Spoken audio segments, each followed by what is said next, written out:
Hello guys, welcome back to my channel. इस video में मैं वो 4 स्टेजेस शेयर करने वाला हूँ जो आपको एक स्टॉक मार्केट विज़र्ड बना देगा।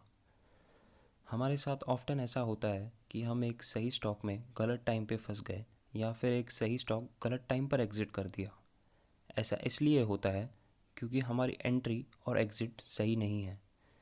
इसका दूसरा रीज़न स्टॉक सिलेक्शन भी है। तो इस वीडियो में मैं आपके साथ 4 स्टेजेस के अलावा एंट्री और उस स्टॉक से एग्ज़िट कब और कैसे लेना है वो भी शेयर करूंगा थ्रू टेक्निकल एनालिसिस। वीडियो शुरू करने से पहले मैं आपसे रिक्वेस्ट करना चाहूँगा कि इस वीडियो को लाइक करें ताकि यूट्यूब एल्गोरिथम से इस चैनल की रीच बढ़ पाए। स्टेज 1 है बेस एरिया। कभी भी जो स्टॉक एक रेजिस्टेंस हिट करके नीचे आता है तो वो कोई ना कोई सपोर्ट ढूंढता है पॉज लेने के लिए और अपनी एक रेंज बनाने के लिए। कुछ इस तरह वो कंटिन्यूस वो सपोर्ट से रेंज बनाता रहता है, अपसाइड जाता रहता है और ऊपर एक रेजिस्टेंस को हिट करके वापस सपोर्ट और रेजिस्टेंस के बीच में घूमता रहता है। तो ये है एक तरीके की रेंज। दूसरी तरीके की रेंज एक ट्रेंड चैनल में भी बन सकती है, जो कि एक लोअर लो और लोअर हाई का स्ट्रक्चर हो सकता है। अपर ट्रेंड लाइन से कुछ इस तरह ड्रॉ कर सकते हैं और लोअर ट्रेंड लाइन से कुछ इस तरह। सो ये सेकेंड टाइप का बेस एरिया हो सकता है। बेस एरिया के कुछ फीचर्स डिस्कस करते हैं। बेस एरिया में buyers are equals to sellers. जैसा कि आप देख सकते हैं कि प्राइस एक रेंज में घूम रही है तो सेलर्स भी उतने ही हावी हैं प्राइस पे और बायर्स भी इक्वली ही हावी हैं, इसलिए buyers are equals to sellers. Second point, sellers are not interested in selling any more. जैसा कि आप देख सकते हैं कि प्राइस को सेलर्स और नीचे ब्रेक नहीं करवा पा रहे हैं। एक कंसिडरेबल फॉल के बाद प्राइस वहीं एक रेंज में घूम रही है।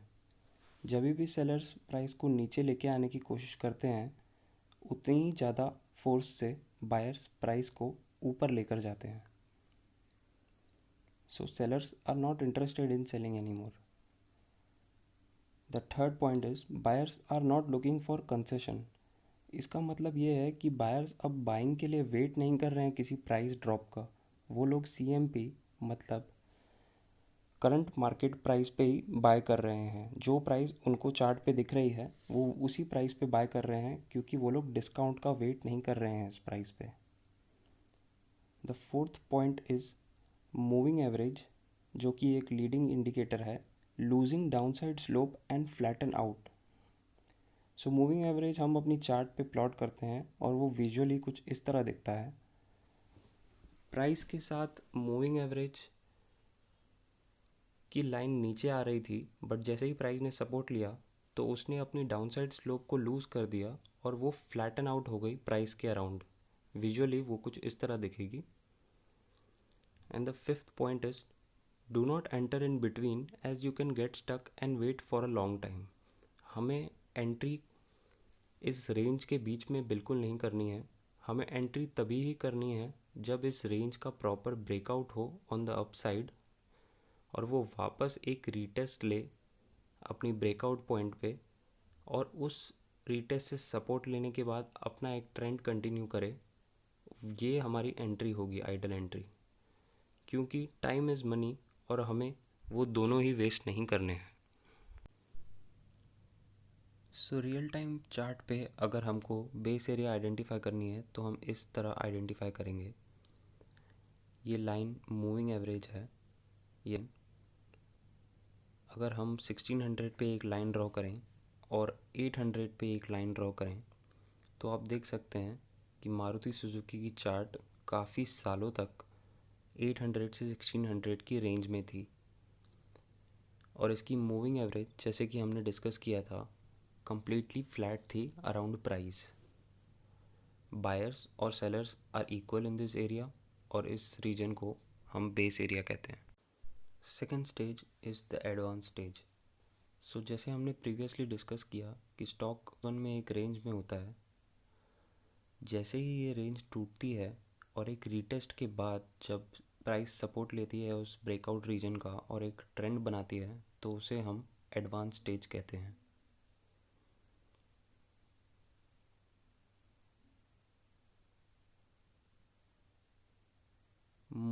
एवरेज कुछ इस तरह एडवांस स्टेज में प्राइस का सपोर्ट लेते हुए ऊपर जाती है तब तक जब तक वो एक रेजिस्टेंस हिट नहीं करती है।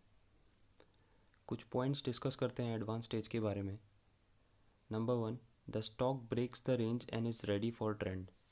जैसे ही स्टॉक ने अपनी एक रेंज ब्रेक कर दी तो वो एक ट्रेंडिंग फेज हायर हाई और हायर लो बनाने के लिए रेडी हो जाता है विथ इम्पॉर्टेंट सपोर्ट जोन्स और moving average. It takes support from important zones और राइजिंग 30 वीक मूविंग एवरेज। जो मूव थी अब वो ही ये ट्रेंडिंग मार्केट को सपोर्ट देते हुए ऊपर जाती जाती है प्राइस के साथ कुछ इस तरह।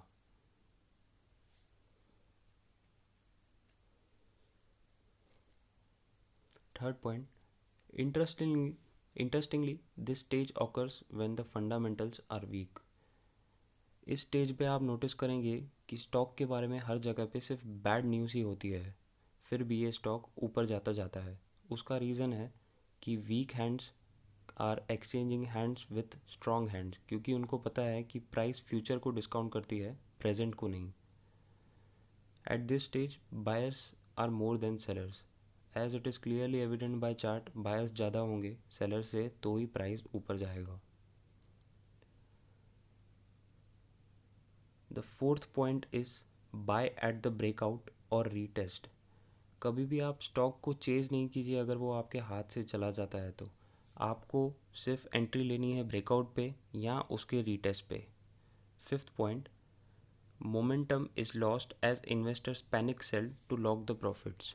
जैसे ही ये ट्रेंडिंग मार्केट एक रेजिस्टेंस हिट करेगा और नीचे आने लगेगा तो जो इन्वेस्टरों ने ब्रेकआउट पे लिया था ये स्टॉक को वो पैनिक में लॉस ना हो इस चक्कर में अपने प्रॉफिट्स बुक करते हैं, तो ये स्टॉक उसके बाद नीचे आने लगता है which is stage 3 and stage 4।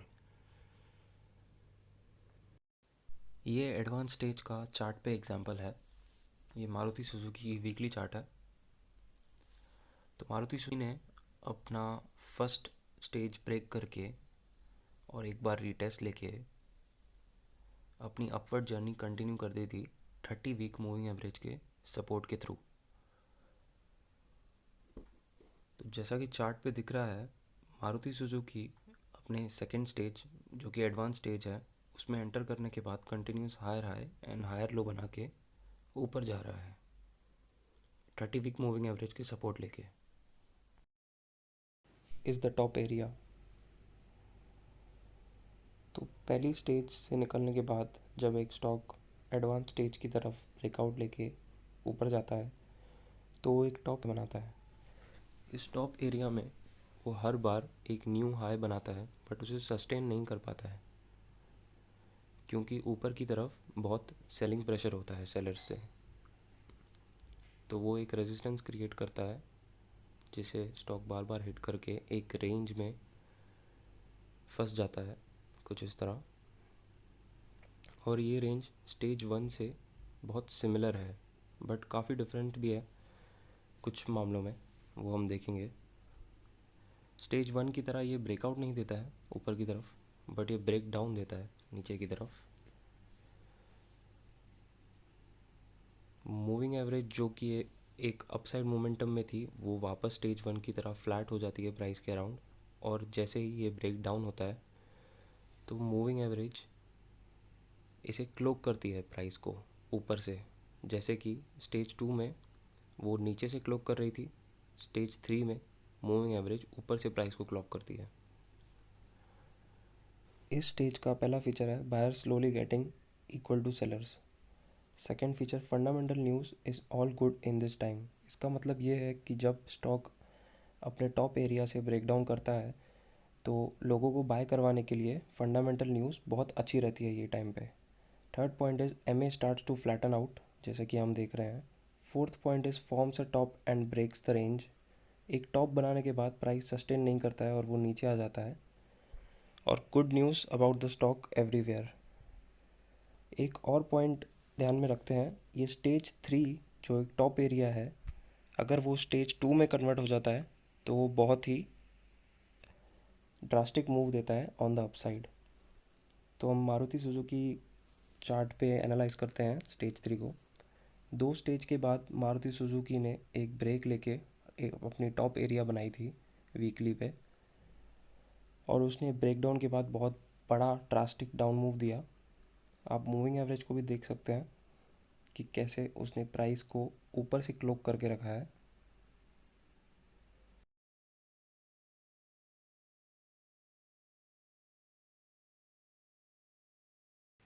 Fourth stage का नाम है डिक्लाइन फेज। तो अपनी पहली, दूसरी और तीसरी स्टेज के बाद स्टॉक जब एक रेंज अपनी ब्रेकडाउन कर देता है टॉप एरिया से, तो वो डिक्लाइन फेज में एंटर कर जाता है। तो डिक्लाइन फेज का पहला फीचर है कि the top area range is broken. Top area की जो रेंज है वो ब्रेक हो जाती है।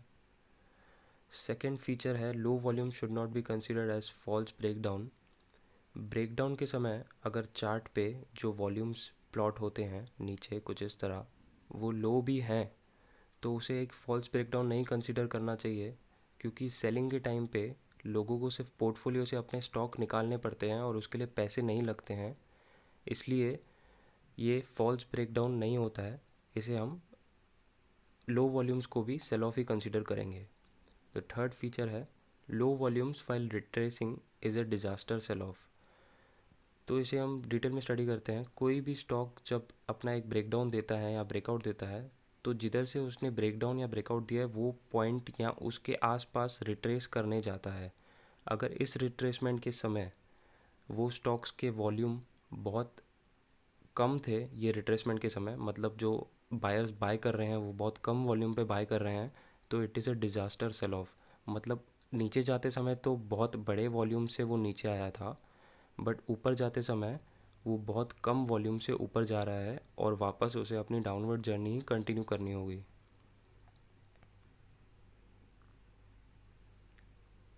तो फोर्थ पॉइंट है नेवर होल्ड और enter a stock in phase 4, क्योंकि आप अपना कैपिटल इस फेज़ में होल्ड करके ज़ीरो भी कर सकते हैं, तो बहुत बड़ी रिस्क है, उसे नहीं लेना चाहिए हमें।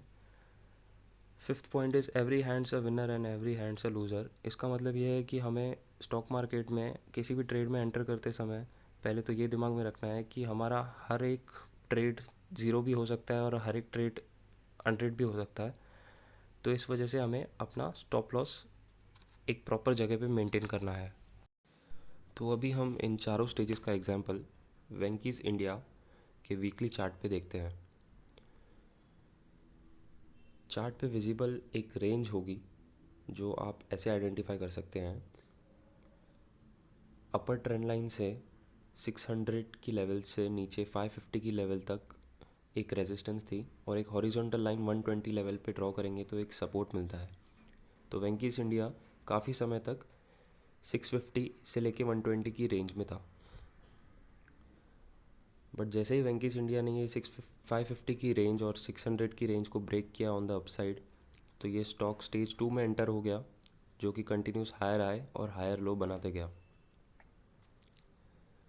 और अगर हम मूविंग एवरेज को देखें तो स्टेज 1 जो कि बेस एरिया है उसमें वो कंटिन्यूस फ्लैट और प्राइस के अराउंड ट्रेड कर रही थी, बट जैसे ही स्टॉक ने स्टेज 2 में एंट्री ली तो वो एक अपसाइड स्लोप बना के प्राइस को कंटिन्यूस सपोर्ट दे के ऊपर जा रही थी। अब आते हैं स्टेज 3 पे। स्टेज 3 पे प्राइस जैसे कि कंटिन्यूस हाई बनाने की कोशिश करता है, बट वो ऊपर की रेजिस्टेंस लेके हर बार फेल होके नीचे आता है और एक रेंज बनाता है जिसको हम टॉप एरिया बोलते हैं। और वो टॉप एरिया ब्रेक करने के बाद प्राइस अपने स्टेज 4 पे चले जाता है, जो कि है डिक्लाइन फेज, जिसमें वो कंटिन्यूस लोअर लो और लोअर हाई बनाते जाता है।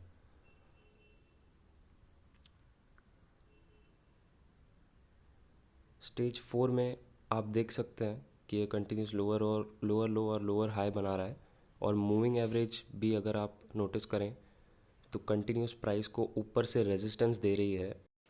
ये चार स्टेजेस सिर्फ स्टॉक्स पे ही नहीं, इंडेक्सेस पे भी काम करती हैं। जैसे कि ये निफ्टी आईटी की वीकली चार्ट है, और इसमें क्लियरली विजिबल है कि निफ्टी आईटी इंडेक्स एक रेंज में था जो कि स्टेज 1 बेस एरिया बना रहा था। जैसे ही ये लेवल पे निफ्टी आईटी ने ब्रेकआउट दिया, वो कंटिन्यूस अपनी एक अपवर्ड जर्नी उसने रिज्यूम की with the support of 30 week moving average which is rising with the price. ये स्टेज 2 है। और स्टेज 3 में वो कंटिन्यूस न्यू हाइस बना रहा है। एक बार उसने इस लेवल पे ट्राई किया, दूसरी बार इस पे और तीसरी बार इस पे।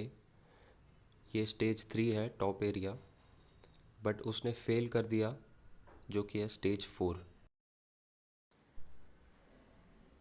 कई बार स्टेज 3 जो कि एक टॉप एरिया है वो स्टेज 2 में कन्वर्ट हो जाए, जो कि एडवांस एरिया है, जैसे कि हम एवेन्यू सुपरमार्ट्स के एग्जांपल से समझेंगे।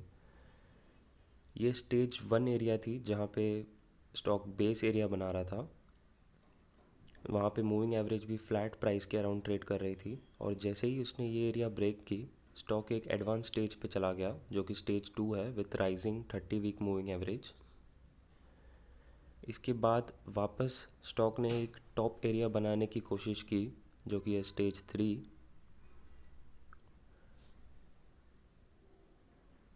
बट स्टॉक अपनी स्टेज 4 पे जाने के पहले, विच इज़ डिक्लाइन एरिया, इसने रिज्यूम कर दिया अपनी स्टेज 2, जो कि एक एडवांस एरिया है, हायर हाई हायर लो बना के और 30 वीक के मूविंग एवरेज के सपोर्ट के साथ। So this was an example of stage 3 to stage 2। अगर इस वीडियो ने आपकी हेल्प की है और आप ऐसे ही और बहुत सारे स्टॉक मार्केट सीक्रेट्स जानना चाहते हैं, तो डिस्क्रिप्शन बॉक्स में दिए हुए गूगल फॉर्म को आप फिल आउट कर सकते हैं, जैसे कि मैं फ्यूचर में आपको ऐसे ही फ्री और नॉलेजेबल कंटेंट पर्सनलाइज वे में डिलीवर कर पाऊँ। Thank you.